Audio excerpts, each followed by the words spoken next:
Usually when we talk about a global tradition, especially something that like dictates the lives of over a billion people, there is this underlying expectation of precision. Right, yeah. Like, it should be practically engineered. Exactly. I mean, you look at a printed calendar and it gives you a specific date, and the entire world just points at that little square on the paper and says, there it is. That's the day. Yeah. We all agree. It is a very modern comfort, honestly, that binary approach. We crave things that are universally categorized and, visually undeniable. We want the mathematics of time to just cleanly dictate our reality. But then you step out of that engineered mindset and into the world of lunar calendars, specifically the practice of moon sighting to determine the Islamic months. Right. And suddenly that pristine, clean calendar approach just completely shatters. You are suddenly navigating a landscape that is murky, highly debated, and frankly, intensely human. It really is the ultimate collision of different worlds. I mean, you have the predictable mechanics of astronomy crashing headfirst into centuries of complex jurisprudence, human geography, and, well, the physical limitations of the naked eye. Yeah. It forces a kind of friction that a simple wall calendar completely bypasses. Welcome to the Deep Dive. We are so glad you are here with us because we're embarking on a journey into a topic that seems, on its surface at least, almost ridiculously simple. Look up at the night sky, spot a sliver of the moon. Fast, right? Sounds easy enough. But as we are about to see, that simple act of looking up is layered with an astonishing amount of scientific debate and legal frameworks. And perhaps most importantly, philosophical tension. Exactly. Our mission today is to unpack Abdul Basit Abdullah's fascinating book, Issues Pertaining to Moon Sighting, 2nd edition. And we are not just stargazing today. We are exploring the overarching human quest for unity, the inevitability of dissension, and how an ancient, deeply embedded practice intersects with, airplanes, modern borders, and global communication. Yeah, it covers so much ground. Okay, let's unpack this. Because Abdallah doesn't open his book with telescopes or tidal charts.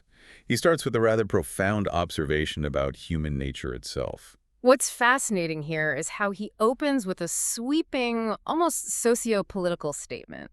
He frames the very concept of disagreement dissension, basically as the single biggest setback in human history. Wow, okay. Yeah, he makes the argument that if you could somehow isolate and remove conflicts of interest from the human timeline, the vast majority of wars and historical atrocities would simply vanish. That is a really heavy anchor to drop in the introduction of a book about the moon. I mean, he's not messing around. No, he deliberately sets the stakes high. He wants you to understand that managing discordance is arguably the most difficult task mankind has ever faced. And he is very quick to point out that matters of religion, matters of divine law, they are not granted some magical immunity from human friction. Right, people are still people. Exactly. Even in the earliest days, right after the demise of the prophet, disagreements began to surface among the closest companions regarding the implementation of religious affairs. It feels like he is actively pushing back against this very modern, almost, sanitized idea that all disagreement is inherently productive or a sign of healthy diversity. He absolutely is. While finding common ground seeks to weave a society together, unchecked disagreement often just acts as a centrifuge, it pulls communities apart. And to anchor this lofty philosophical idea, he brings it right down to his own local reality. He zeroes in on Ghana as the ground zero for this specific debate. Yes, it's a great example. He paints this vivid picture of Ghana where it has become almost a cultural tradition to argue year after year about when the month begins. You have one faction fiercely advocating that they must only rely on what can be seen within their local region or national borders. And then you have a counterfaction insisting that if the moon is sighted anywhere internationally, everyone must fall in line. Right. And then inevitably, a third group throws their hands up and says, forget the eyes, let's just use the astronomical data and be done with it. Just use the math. Exactly. And the author points out that each party defends its position with absolute conviction.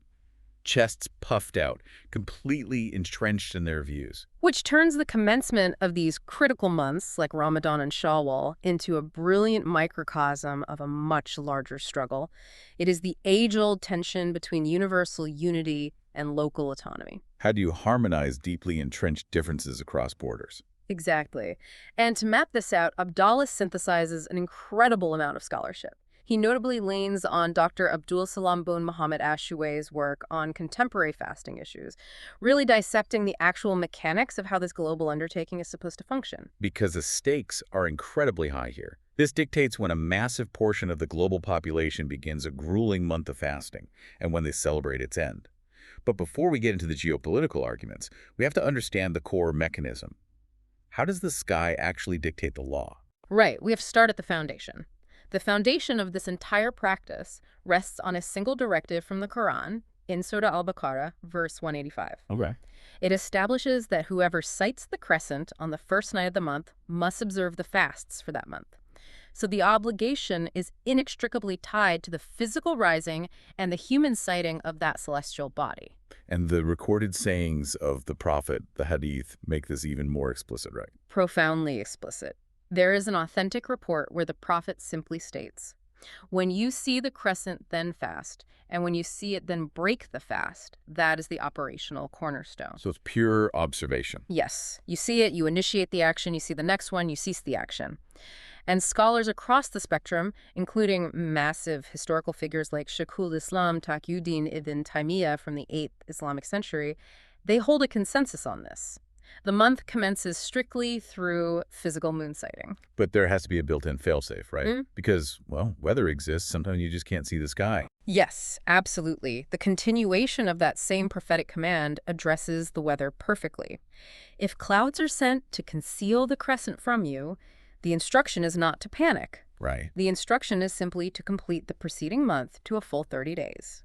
See, this is where I find myself, and probably anyone listening to this in the 21st century, wanting to push back a little. Go for it. Because that rule was laid down in a world lit by fire. Today, we have the James Webb Space Telescope, we have commercial aviation. Mm-hmm.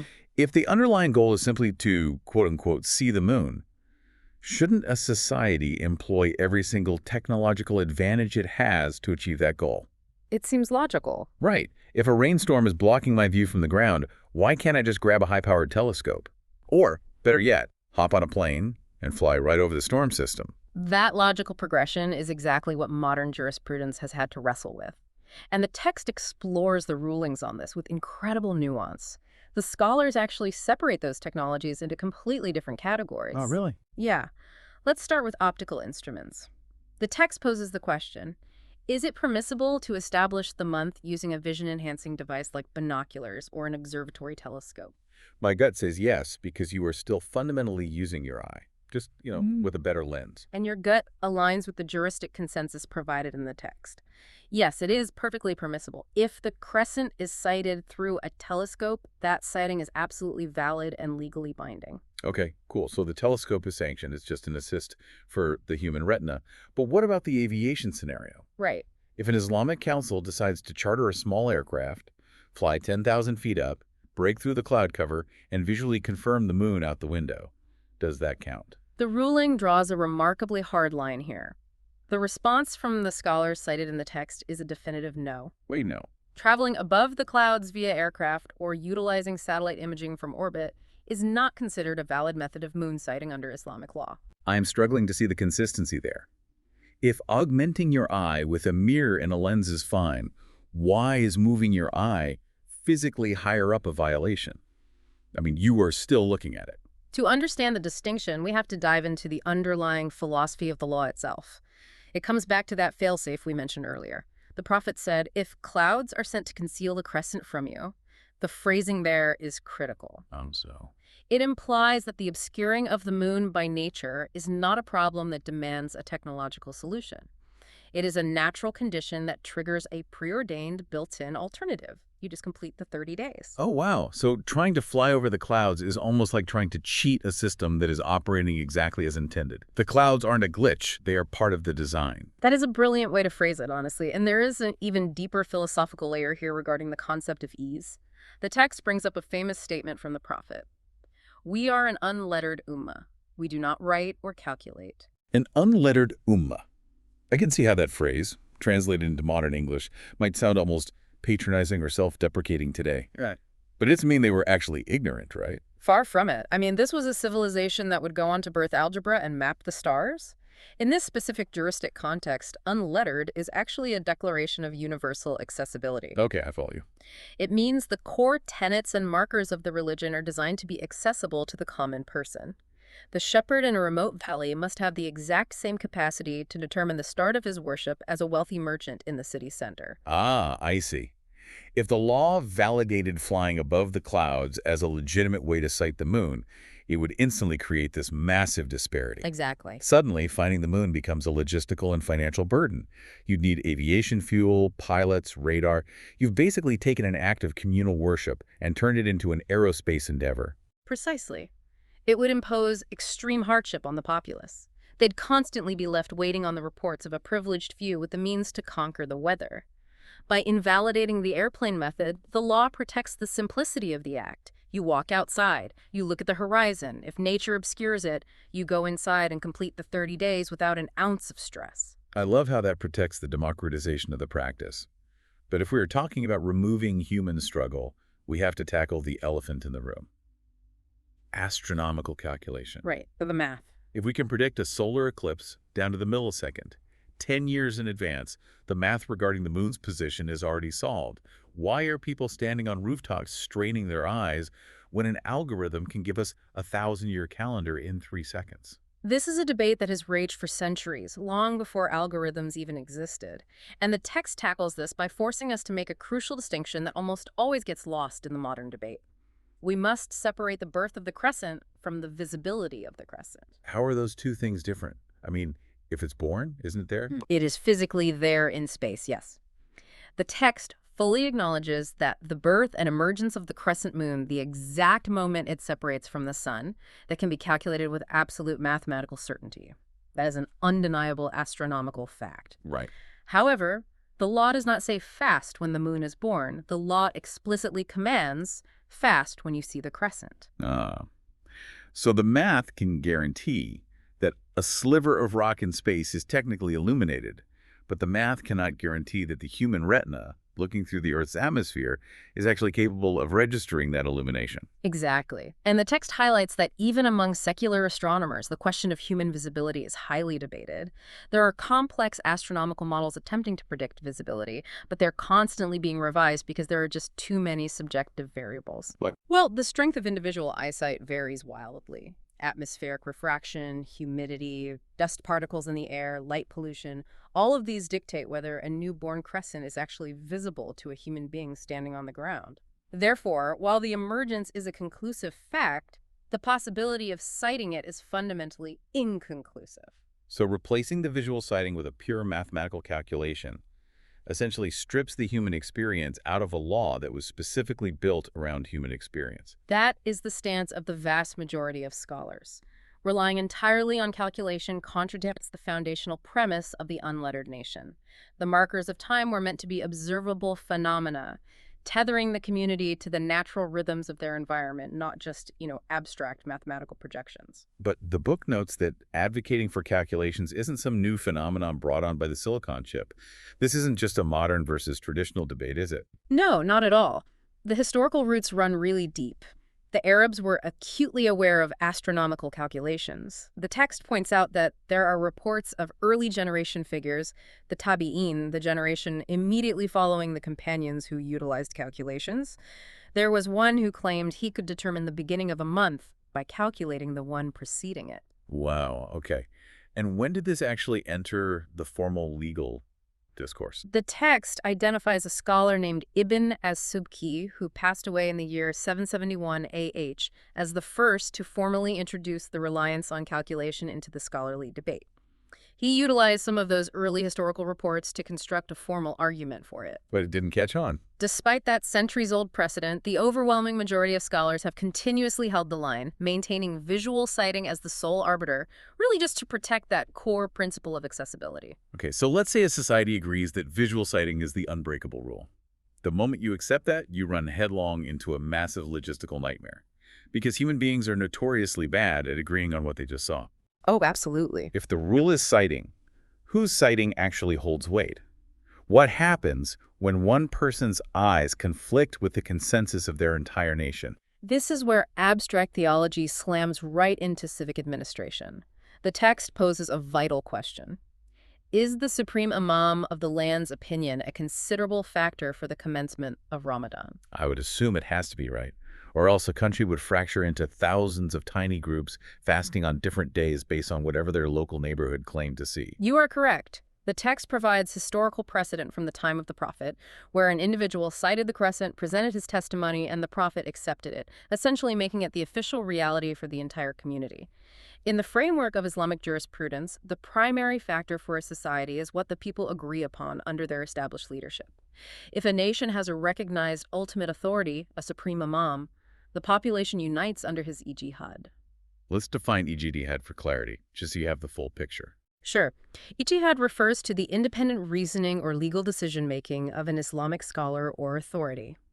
When the supreme imam exercises his ijtihad and issues an official decree that the moon has been sighted or hasn't been sighted, that decision binds the populace. They commence the fast and celebrate Eid as a unified body based on that official proclamation. Here's where it gets really interesting, though. What if the official proclamation contradicts a citizen's physical reality? The book presents these incredible juristic case studies, and I want to dive into case one. The case of Mr. Jamal. It literally sounds like a legal thriller. The scenario of Mr. Jamal perfectly encapsulates the tension between individual certainty and communal order. So imagine an Islamic country that has officially decided to rely on the astronomical calendar, disregarding visual sighting entirely. Okay. The government consults the math, and the calendar dictates that the current month, Shaban, will be a full 30 days long. No fasting tomorrow, the state has spoken. But within this country, you have citizens who fundamentally reject the calendar methodology. They believe only visual sighting is valid. Yes. You have a group of religious students who hold this view, and then you have our individual Mr. Jamal. On the evening of the 29th, Mr. Jamal walks outside, looks up at the horizon, and against all the state's calendar predictions, he actually, physically sees the new crescent moon. Wait, the calendar says no moon. The state says no moon. But Mr. Jamal's retinas are processing the light of the moon. This is wild. What is he legally obligated to do? And what do those students who share his theology do? The juristic untangling of this is brilliant. Let's look at the students first. They reject the calendar, but they did not personally see the moon. The text states that their obligation is to observe the fast together with the people of the land. Because they lack physical certainty to the contrary, they must submit to the state's consensus to preserve social cohesion. But Mr. Jamal possesses physical certainty. He cannot unsee what he saw. He knows the month has begun. He cannot unsee it. Therefore, the ruling for Mr. Jamal is that he is obligated to commence his fast the next day based on his own visual certainty. To do otherwise would be to deny a reality he witnessed. However, and this is the fulcrum of the entire ruling, he must observe this fast secretly. Wait, really? He has to hide his worship? He must. The text is incredibly clear that absolutely no one else in the land is permitted to observe the fast based on Mr. Jamal's individual claim, because it openly contradicts the unified stance of the state. He follows his absolute certainty in his private relationship with God, but he is strictly forbidden from weaponizing his sighting to disrupt the unity of the community. It is a staggering balancing act. It is a system saying your empirical truth is valid for your soul, but it is not valid enough to fracture the society. Right, exactly. But if Mr. Jamal's situation is a psychological tightrope, case 2 in the book is a logistical labyrinth. I want to unpack the scenarios and the time-traveling fasters. Ah, yes. The intersection of an ancient lunar calendar and modern jet travel. It creates scenarios that literally break the brain. I want you to walk through the math with me here. We have 3 travelers crossing international borders during Ramadan: Harun, Zaid, and Najat. They are moving between countries that started the month on completely different days. Let's tackle Mr. Harun first. Let's track Harun's timeline. He resides in country A, the moon is sighted there, and country A officially begins fasting on a Saturday. A few days later, Harun boards a plane and travels to country B. Now, country B didn't see the moon on Friday night. They didn't start fasting until Sunday. They are functionally one day behind Harun's internal calendar. Right. So Harun is a day ahead. Fast forward to the end of the month. The 29th day arrives. In both countries, the sky is cloudy. No moon is sighted anywhere. Which means the fail-safe triggers. By law, both countries must complete a full 30-day month before celebrating Eid. But Harun is standing on the soil of country B. He has to follow the legal reality of the location he is physically in, right? He can't just declare his own personal Eid based on where he used to live. Exactly. The foundational rule of travel in this context is that you bind yourself to the community you are currently residing in. Therefore, Harun is obligated to continue fasting alongside the citizens of Country B until they reach their 30th day. But let's do the math. If he fasts 30 days, along with Country B, but he started a day earlier than them back in Country A, that means Harun wakes up and fasts for a 31st day. A lunar month biologically cannot be 31 days long. The moon cycle is roughly 29.5 days. He has broken the bounds of astronomy. He has broken the bounds of astronomy, but he is perfectly aligned with jurisprudence. How does that even work? Well, the text provides a clear, definitive answer. Mr. Harun must follow Country B, resulting in a 31-day fast. The logic is that the mandatory obligation of the month is capped at 30 days. That extra bizarre 31st day he undergoes is legally classified as nafil. Let's define nafil for you, the listener, just so we are all on the same page. Nafil refers to an optional, supererogatory, voluntary act of worship. It is not mandatory, but it carries spiritual reward. So jurisprudence categorizes his 31st day not as an impossibility, but as a voluntary fast seamlessly tacked onto his mandatory ones. He secures the spiritual reward for the extra day, and more importantly, he doesn't violate the social unity of his host country by eating while everyone else is still fasting. Okay, Harun gets a bonus day of worship, but what about Mr. Zaid? He does the exact reverse commute. Right. Zaid starts his fast in Country B on Sunday. A week later, he travels to Country A, which started on Saturday. He has leaped into a future timeline. He arrives in a society that is a day ahead of his personal count. So when Country A hits their 30th day and declares Eid, Zaid has only physically been fasting for 29 days. For Zaid, the ruling is straightforward. The text explains that a 29-day month is a completely valid and normal occurrence in the Islamic calendar. His obligation is met. He simply celebrates Eid alongside the people of Country A, having completed a full, legal 29-day month. Zaid gets off easy. But Madame Najat, her scenario is the one that really boggles the mind. Walk us through her timeline. Madame Najat's journey is the ultimate stress test for this legal framework. Like Zaid, she begins her fast in Country A on Saturday. But let's adjust her travel. She flies to Country B, the country that started on Sunday. Okay, so she has traveled backward in the calendar. She is one day ahead of her new neighbors. Correct. Now, the end of the month approaches in Country B. It is their 29th day of fasting. The sun sets, they look at the horizon, and the moon is clearly sighted. Which means the month abruptly ends.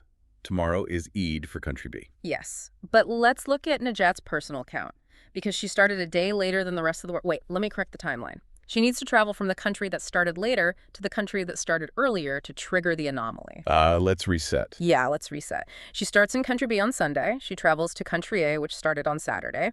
Country A sights the moon on their 29th day, so tomorrow is Eid. Exactly. Country A is celebrating Eid, but Najat, because she started a day later in Country B, has only been fasting for 28 days. And she is standing in a country that is throwing a massive feast tomorrow. What does she do? Can she just say, sorry, I need one more day and keep fasting while everyone is celebrating? I mean, can she? Absolutely not.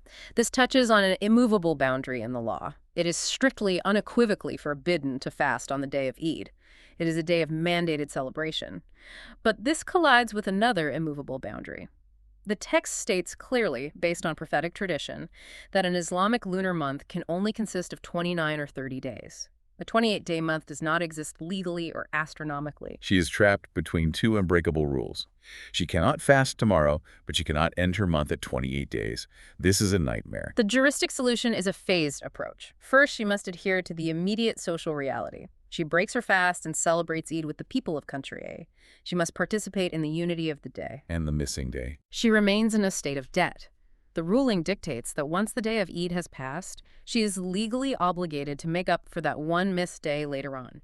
She must retroactively patch her month to meet the absolute minimum 29-day requirement. It really is like trying to balance a massive algebraic equation, using variables of faith, geography, the speed of Boeing jets, and the phases of the moon. It really is. And all of it stems from this foundational principle that your practice is fundamentally tied to the physical reality of the community you are currently standing in. But that begs a very practical question, which the book refers to as the Western dilemma. All of these scenarios presume you live in a place with a state apparatus or a clear Islamic authority. What happens if you live in London or New York or a tiny town where there is no recognized Islamic state or supreme imam issuing decrees? The text provides a very clear hierarchy of authority for Muslims living as minorities or in secular nations. In the absolute absence of a supreme imam, the responsibility devolved to the most localized form of unified leadership available. You look to the national Islamic body or council present in that country. If that doesn't exist, you look to the governing board of your local masjid or community center. And you just defer to whatever methodology they choose. Yes, the text states it is mandatory to follow their verdict, regardless of whether that local body chooses to rely on visual sighting or astronomical calculation. The priority is preventing the local community from fracturing. You follow the local leadership to maintain local unity. But what if you were completely isolated? Say you were the only Muslim family in a remote farming town, miles from any organization. You have no local body to defer to. In a state of total isolation, the text instructs you to fall back on the original juristic arguments concerning geography. If you personally adhere to the school of thought that believes in global sighting, meaning one sighting anywhere is valid everywhere, then you are at liberty to follow the announcement of whichever Islamic country you deem most trustworthy. But if your theology is strictly tied to local geography, If your school of thought dictates that local horizons matter, then you cannot just pick a country at random. You are obligated to follow the sighting of the nearest Islamic country to your geographic location, or the nearest country with a Muslim population that issues a formalized verdict. You tether yourself to the closest applicable horizon. you've mentioned this concept of horizons a few times now, and it keeps bubbling under the surface of all these rules. It feels like we need to tackle the absolute biggest theological fault line in this entire debate. The text called it Ikhtilaf al-Matali, the debate over local versus global sighting. If we connect this to the bigger picture, this is where the modern quest for a unified global fast slams violently into the wall of ancient historical precedent. The question is simple. Does a moon sighted in Morocco legally bind a person standing in Indonesia? And to understand why this is such a fierce debate, we have to recount what is arguably the most famous story in lunar jurisprudence. The book dedicates significant space to this one specific historical event. It is the Hadith of Kurayb, recorded in the authentic collection of Sahih Muslim. Let's paint the scene. We are in the 7th century. A man named Kurayb is sent on an errand by a prominent woman, al-Fadl. She sends him from the city of Medina, which is in the Arabian Peninsula, all the way up to Asham, the region we know as Syria. A massive journey in that era. So Karib travels north. While he is in Syria conducting his business, the month of Ramadan begins. The crescent is sighted in the Syrian sky on a Friday night. And the political leader in Syria at the time is Muawiyah. Yes. Muawiyah and the people of Syria see the moon, and they all commence their fast on Friday. Kurayb is there. He witnesses this and presumably fasts with them. Errand finished, Kurayb begins the long journey back south. He arrives back in Medina at the very end of the month. Upon his return, he meets up with one of the most towering intellectual figures of the early generation, Abdullah bin Abbas, who was a close companion and cousin of the Prophet. They start catching up, and Ibn Abbas asks him a simple question. When did you guys see the crescent up there in Syria? Kurayb replies, "We saw it on Friday night. The people saw it, Muawiyah saw it, and everyone fasted based on that sighting." And here is the inciting incident for 1,000 years of legal debate. Ibn Abbas replies, "Well, we didn't see it until the night of Saturday, and we will keep fasting until we complete 30 days or we see the new moon." Kurayb is utterly baffled by this. He is looking at Ibn Abbas and thinking, wait, we're all part of the same ummah. He literally challenges Ibn Abbas, asking, is the sighting and the fasting of Muawiyah not sufficient for you? He is essentially asking why the physical reality of Syria, confirmed by the ruler himself, isn't being legally imported to Medina. And Ibn Abbas delivers a line that scholars have been tearing apart syllable by syllable ever since. He rejects the Syrian sighting entirely, stating, "No, this is what the messenger of Allah enjoined upon us." That one sentence, that single rejection of imported information, is the bedrock of the entire geopolitical debate. How did the scholars interpret that? The text outlines how the 4 major Sunni schools of jurisprudence reacted to that exchange, and it fractured them. Let's walk through them. How does the Shafi'i school handle Ibn Abbas's rejection? The Shafi school takes Ibn Abbas's statement at absolute literal face value. Ibn Abbas explicitly stated that the Prophet commanded them to rely on their own sighting despite knowing another valid sighting occurred elsewhere. Therefore, the Shafi school concludes that geography is legally binding. The difference in the rising points of the moon across different horizons, Ikhtilaf al-Matali, is a critical legal factor. A sighting in Syria does not automatically bind the people of Medina. Local citing is paramount. But the other three major schools look at the exact same story and derive a completely different worldview. Yes. The Maliki, Hanafi, and Hanbali schools generally adopt the opposing stance. They disregard the difference in horizons entirely. Their underlying theological position is that the Muslim Ummah is a single, unified body. When the crescent is sighted in any country, it becomes a mandatory obligation on the rest of the globe to commence the fast. How do they justify that linguistically, though? They look at the original command of the Prophet. Fast when you see it. They argue that the you in that sentence is plural and addresses the collective body of believers. If a subset of that collective body sees the moon, the condition of seeing it has been met for the entirety of the body. I understand the theory, but how do they deal with Qurab? They can't just pretend Ibn Abbas didn't reject the Syrian moon. How do the Hanbalis, for instance, explain away that specific historical event? The text provides a fascinating legal pivot used by the Hanbali scholars to explain Ibn Abbas's actions. They argue that Ibn Abbas's rejection had nothing to do with inherent geographical borders and everything to do with the limitations of 7th century communication. Wait, what do you mean? The Hanbalis argue that Ibn Abbas was essentially saying, look, we didn't start the fast with you guys on Friday because we didn't know about your sighting at the time. The news took a month to reach us on horseback.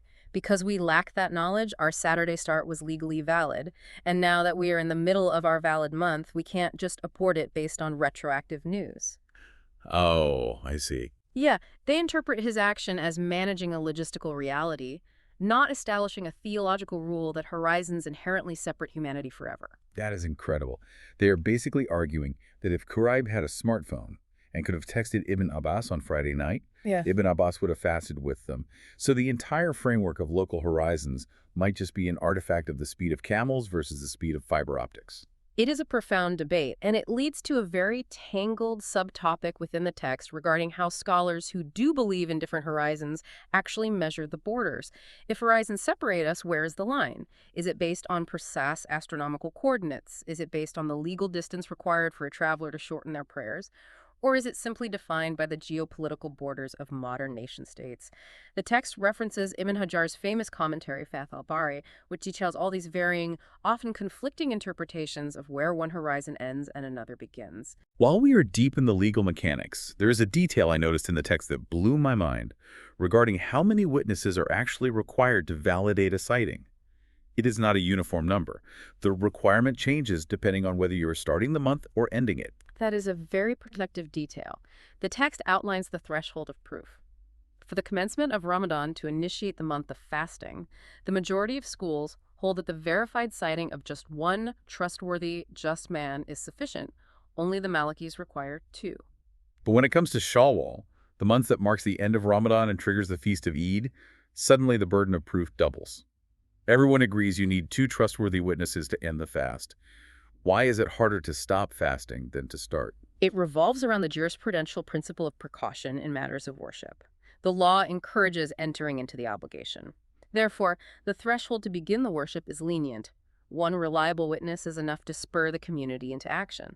But to declare that a mandatory religious duty is over to give people permission to break a sacred fast, the law demands a higher standard of certainty. Makes sense. The requirement of 2 witnesses ensures that the community isn't accidentally skipping a mandatory day of fasting based on a single, potentially flawed observation.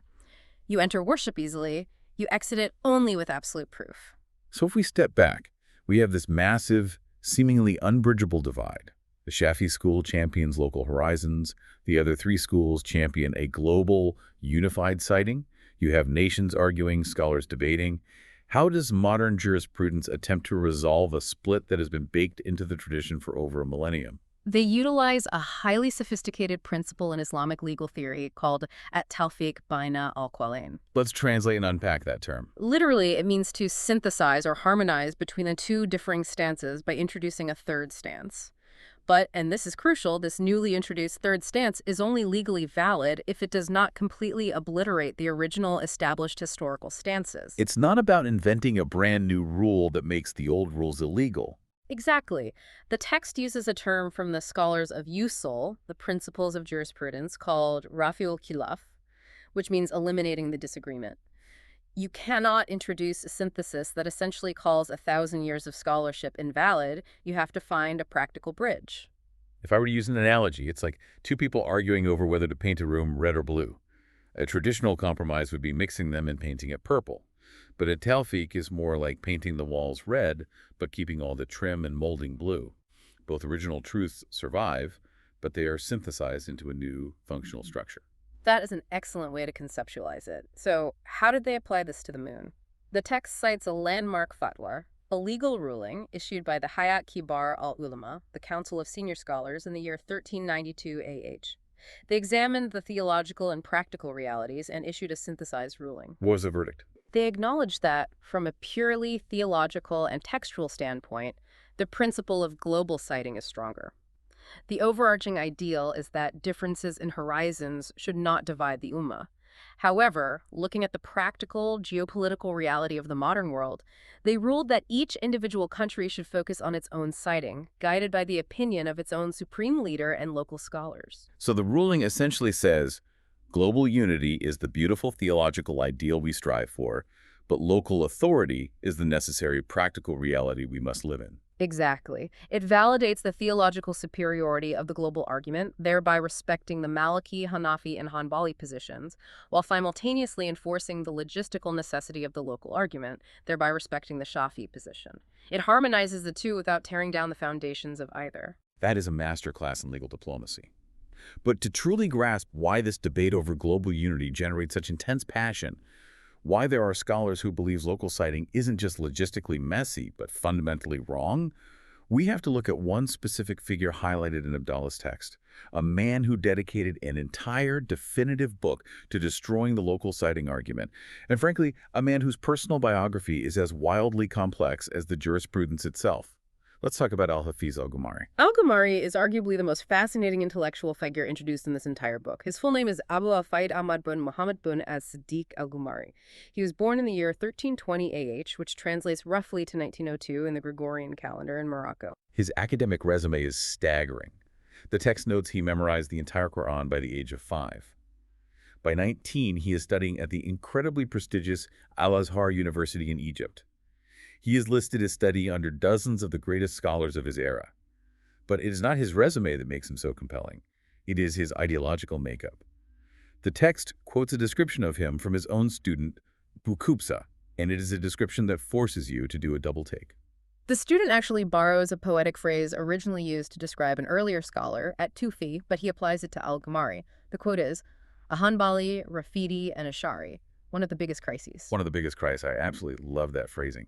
Why is one man's intellect considered a crisis? What does that combination of terms even mean in this context? It is considered a crisis of categorization because he embodied a collection of theological stances that are traditionally fiercely opposed to one another. He represents an almost impossible synthesis. Let's break down the contradictions the text highlights. On one hand, he is described as having a Salafi creed. This means he adhered strictly to the texts of the Quran and Hadith, actively fighting against blind partisanship.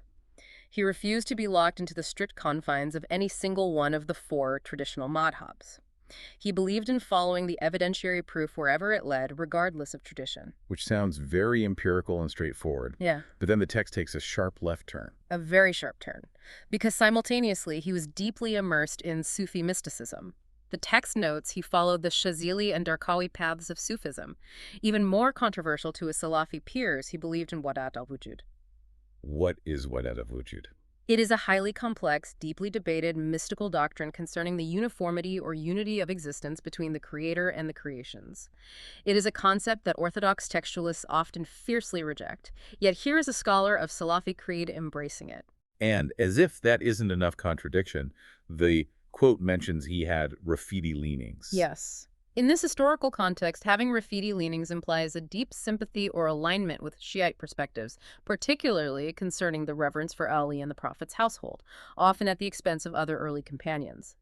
To find a single human being who is simultaneously a strict textualist in creed, a profound mystic embracing Wadat al-Wujud, and harboring Shiite sympathies, it is like discovering a theological unicorn. He defied every single modern sectarian boundary you could try to place him in. He is a walking paradox. It highlights an intellectual fearlessness. He simply didn't care about conforming to a prepackaged identity. He followed his research even when it drew intense fire from his contemporaries. The book notes he faced heavy criticism for some of his historical stances, like an initial critique of the companion Muawiyah, though his student points out he later revised that position after evaluating the authenticity of certain hadiths. That intellectual fearlessness, that refusal to accept boundaries just because they are traditional, is exactly what makes his masterpiece on moon sighting so devastatingly effective. His book is titled Drawing Attention to the Unification of Muslims in Fasting and Breaking the Fast. And in it, he launches a ferocious, systematic dismantling of the local sighting argument. How does he do it? How does he tear down the Shofi reliance on horizons? He begins with a purely linguistic assault on the premise. He goes back to the foundational command of the Prophet, fast upon sighting the crescent. Al-Ghumari argues that, according to the rules of Arabic linguistics, it is utterly impossible to interpret a general overarching command like that as referring piecemeal to isolated, fragmented communities. When the lawgiver addresses the Muslims with a command, it inherently applies to the entire, unbroken set of Muslims. The text provides a fantastic hypothetical argument from Al-Ghumari here. He essentially mocks the logic of the local argument by exposing the invisible fine print it requires. He does. Al-Ghumari argues that if the local sighting theory is true, then the Prophet's universal command actually contains a hidden, unspoken geographic clause. He says that for the local argument to function, you have to assume the command secretly meant. Consider your own crescent sighting to be different from that of any land 24 farsakhs away from your land. Let's translate farsakhs. 24 farsakhs is approximately 72 miles. Right, so Al-Ghumari is pointing out the absurdity of drawing an invisible line in the sand. If the moon is sighted in City A and City B is 71 miles away, they fast. But if City C is 73 miles away, they don't.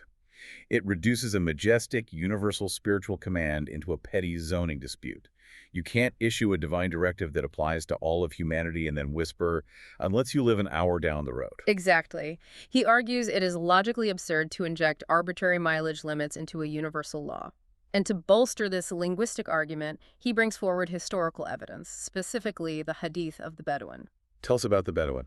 The text cites a report where the community was engaged in a heated dispute about whether the new moon had been sighted, arguing whether the fast should begin today or tomorrow.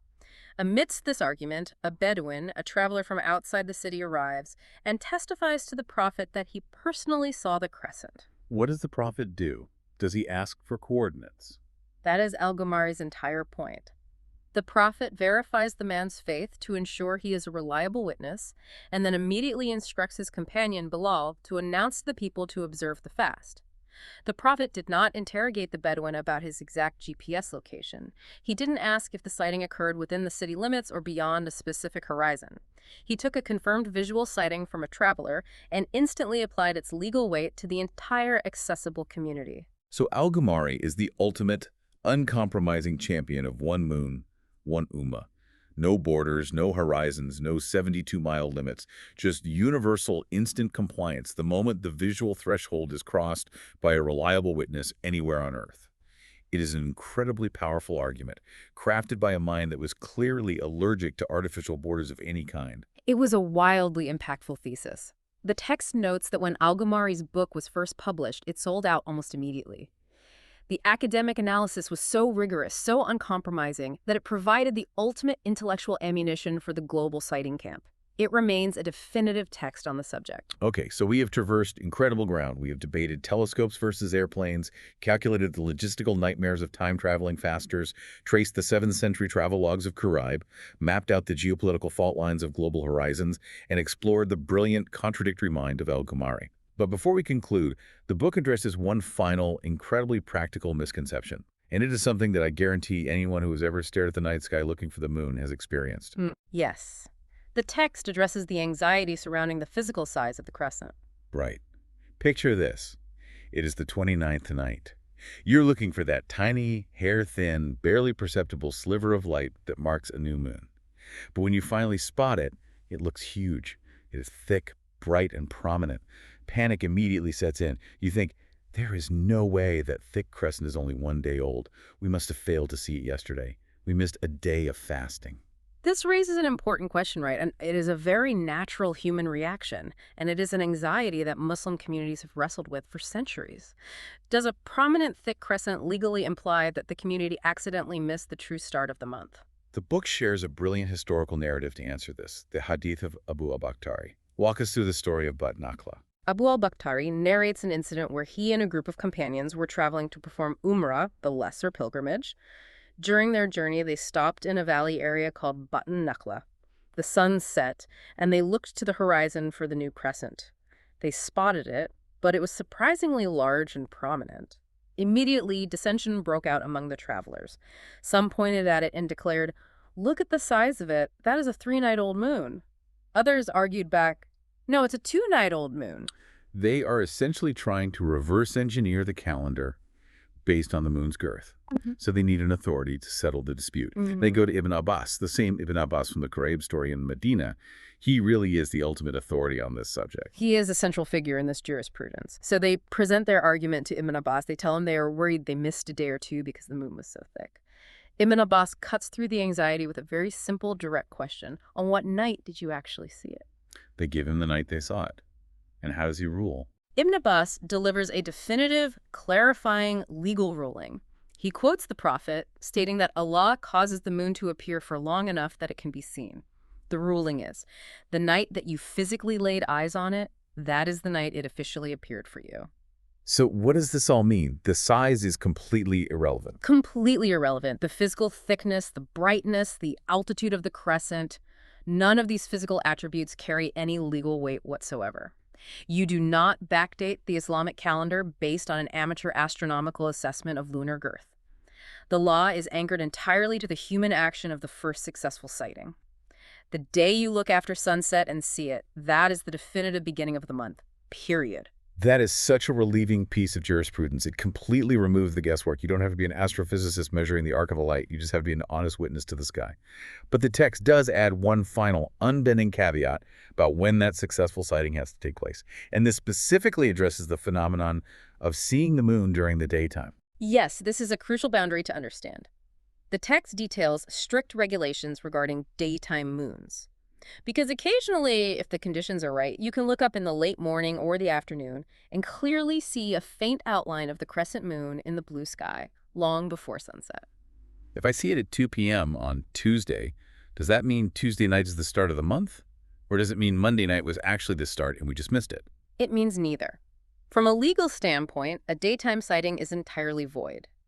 The text cites explicit historical directives to prove this, notably from the second caliph, Umar bin al-Khattab.